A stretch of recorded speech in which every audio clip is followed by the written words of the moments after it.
Hai guys. Hari ni aku nak cerita benda simple je. Video ni mungkin lebih kepada orang yang general. Jadi kita nak borak pasal handphone yang berharga bawah RM1,000. So untuk handphone RM1,000, apa yang korang boleh dapat dengan RM1,000 lah. Macam mana kita tahu sekarang ni zaman-zaman orang yang buat pembelian banyak lebih kepada value for money. Maksudnya korang nak dapatkan the best item that you can get for your money. Dalam video ni kita nak cerita dalam RM1,000 apa yang korang boleh dapat. Sebenarnya aku dah buat kajian sebelum aku buat video ni. Aku dah cari dah beberapa phone yang best, orang kata yang terbaik dalam kategori RM1,000. Aku akan listkan 3 phone je. Sebab bagi aku kalau banyak-banyak sangat phone nanti korang pening kan kalau nak buat pembelian. Daripada 3 phone ni korang boleh tengok sendirilah phone mana yang terbaik untuk korang. Sebab 3 phone ni ada special dia sendiri bagi aku. Sebab tu aku pilih 3 phone ni. Sebenarnya aku dah tengok banyak phone sebelum aku nak pilih 3 phone ni. Antaranya daripada phone Oppo, ada Oppo A92, Oppo A93, Realme 6, Realme 7, Realme Narzo 20 Pro, The Note 9S dan Pocophone. So memang banyak phone lah. Tapi aku pilih 3 phone ni je. Dan aku rasa 3 phone ni adalah yang terbaik dan ada kelebihan dia daripada lain-lain phone. Okay, sebelum kita start dengan tu, kita borak dulu apa yang sebenarnya korang boleh dapat dengan RM1,000. Aku punya kriteria adalah macam ni untuk phone RM1,000. So first kali adalah dari segi chipset dia. Chipset untuk RM1,000 biasanya kita akan dapat chipset mid-range lah. Paling tinggi adalah 732G. Tapi kalau untuk yang terbaik mestilah kita nak chip yang terbaik kan. Kemudian dari segi display pula, antara benda yang penting kita tengok dekat phone dan display dia. Sebab kita memang benda yang paling banyak kita guna dekat phone, smartphone sekarang memanglah display dia, bahagian depan dia kan. So display dia ada jenis yang LCD, ada jenis OLED, ada yang jenis AMOLED. Jadi ikut kecerahan dia berbeza lah. LCD yang paling murah, OLED tu dah kira okey dah untuk kategori RM1,000. Sebab biasanya OLED dengan AMOLED ni adalah untuk kategori flagship dia yang dapat. Kemudian dari segi kamera dia, tapi untuk kamera dia dalam kategori RM1,000 ni korang tak boleh nak dapat kamera yang terbaik lah. Tapi handphone zaman sekarang ni untuk phone kategori yang bawah 600 ke bawah 1000 ke memang lebih kurang je sama gambar dia. Kalau yang nak dapat bezakan tu kena kamera-kamera yang special. Macam contoh kamera iPhone ataupun S21 Ultra ataupun Pixel punya phone lah. Ada specialty sikit dekat diorang punya phone. Next, aku juga cari dari segi kriteria dia untuk UI ataupun user interface yang pun user friendly lah. Tak adalah rasa renyah bila korang pakai. Kemudian dari segi bateri, sebab macam mana kita tahu sekarang ni zaman phone yang bateri besar-besar. Jadi untuk RM1,000 korang dapatkan value for money, korang kena dapatkan bateri yang boleh tahan lama. Dan yang terakhir sekali, build quality. Build quality bagi aku dekat dalam kategori RM1,000 brand ni, dia orang cheap out ataupun kurangkan dia punya harga tu dekat build quality. Biasanya dia orang cheap out dengan gunakan plastik untuk buatkan phone dia orang. Dan frame daripada plastik. Kita dah cerita pasal kriteria aku pilih phone yang terbaik. Jom kita tengok 3 phone terbaik dan kenapa aku pilih phone ni. Jadi aku takkan cerita dengan detail dia punya spesifikasi sebab aku tahu korang semua mesti dah tengok. Sebelum korang beli mesti korang dah tengok spesifikasi dan sebenarnya spesifikasi untuk phone yang bawah RM1,000 ni semuanya lebih kurang dekat sama lah. Dia ada cut corner sini situ sini je. So tak banyak beza sangat. So aku nak cerita apa yang lebihnya phone ni, apa yang kurangnya phone ni dan apa yang membuat aku pilih 3 phone ni sebagai 3 phone terbaik dalam kategori RM1,000. Yang pertama sekali aku pilih adalah phone yang paling murah dekat kategori bawah RM1,000 dan dia punya tahap tu sama macam phone yang harga RM1,000. Phone apa? Iaitu Redmi Note 9S. Kenapa aku pilih Redmi Note 9S ni? Sebenarnya Redmi Note 9S ni dah dikeluarkan lama dah pada Mac 2020. Jadi aku rasa mungkin dalam tengah tahun ni mungkin Xiaomi akan keluarkan pengganti Redmi Note 9S. Tapi kita tak tahu lagi, mungkin. Untuk masa sekarang, pada tanda harga 700 lebih korang boleh dapat Redmi Note 9S dengan dia punya chip 720G yang antara Snapdragon ataupun chipset yang tinggi dekat bahagian mid-range. Dan tak dilupakan juga dia dapat Corning Gorilla Glass 5. Jadi untuk kamera dia pun, kamera dia memang okey dengan setup kamera yang 48MP, gambar dia pun okey.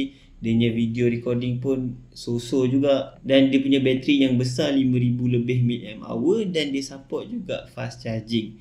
Tapi kekurangan phone ni dengan phone-phone lain adalah dari segi display dia. Sebab display dia hanyalah display LCD dan display dia cuma support sehingga 60Hz. Jadi dia punya smooth feel untuk display tu tak smooth sangat lah. Tapi dia kat corner dekat situ, jadi harga dia pada 700 lebih. Basically performance dia adalah dekat-dekat dengan phone yang harga RM1000.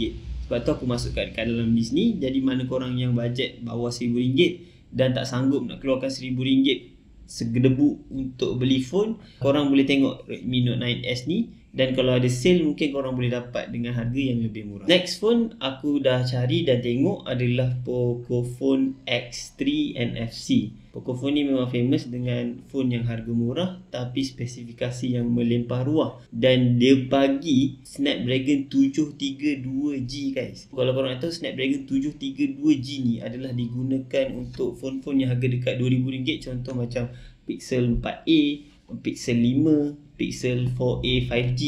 Jadi phone Pixel semua pakai 732G ni. Jadi Pocophone yang harga RM1000, ada yang 899 punya variant pun still pakai Snapdragon yang sama, yang sangat-sangat okey lah. Kalau korang nak main game memang puas hati lah pakai 732G ni. Harga dia memang dekat RM1000. Oh, dia ada pada tanda harga 899 dan ada tanda harga RM1000 untuk variant. Yang beza dia dari segi dia punya memori dia lah, memori dan gigabyte dia. Jadi korang boleh tengok kat sini apa kelebihan Pocophone X3 ni. Yang pertama sekali, Snapdragon 732G extra dia dekat situ. Kamera dia memang sangat-sangat okey lah. Antara kelebihan Pocophone X3 ni adalah dari segi bahagian kamera dia. Sebab kamera dia ada sampai 64 megapiksel main kamera dengan quad camera setup macam aku tunjuk dekat sini. Dan dia ada 20 megapiksel selfie camera. Jadi dia punya kamera adalah antara kamera yang terbesar sensor dia yang ada untuk phone yang pada tanda harga RM1000. Antara kelebihan Pocophone X3 ni lagi adalah dari segi display dia. Untuk pengetahuan korang, dalam range RM1000, phone yang mempunyai 120Hz display so far, aku rasa hanyalah Pocophone X3 sahaja. Aku tak jumpa lagi phone yang bawah RM1000 yang ada refresh rate sebanyak 120Hz.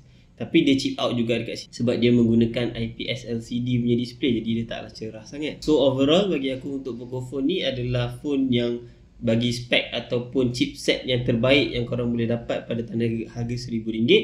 732G Snapdragon, kamera dia pun okey, bateri dia pun okey dengan fast charging. Dia ada juga stereo speaker, harga dia pun berbaloi. Kalau mana orang yang beli untuk nak main game, aku memang suggest Pocophone X3 lah kalau korang ada bajet bawah RM1000. Okay geng, untuk yang phone yang terakhir, aku suggest adalah phone Oppo A9 III. Okay, untuk harga dia mungkin korang perasan adalah RM1199. Tapi aku tengok banyak sale-sale yang diorang buat dan aku tengok mostly phone ni boleh didapatkan pada tanda harga RM1000 bergantung pada keadaan dan sale semasa lah. So korang kena watch out lah untuk sale-sale dia. So kenapa aku pilih Oppo A9 III? Oppo A9 III ni kelebihan dia adalah dari segi display dia.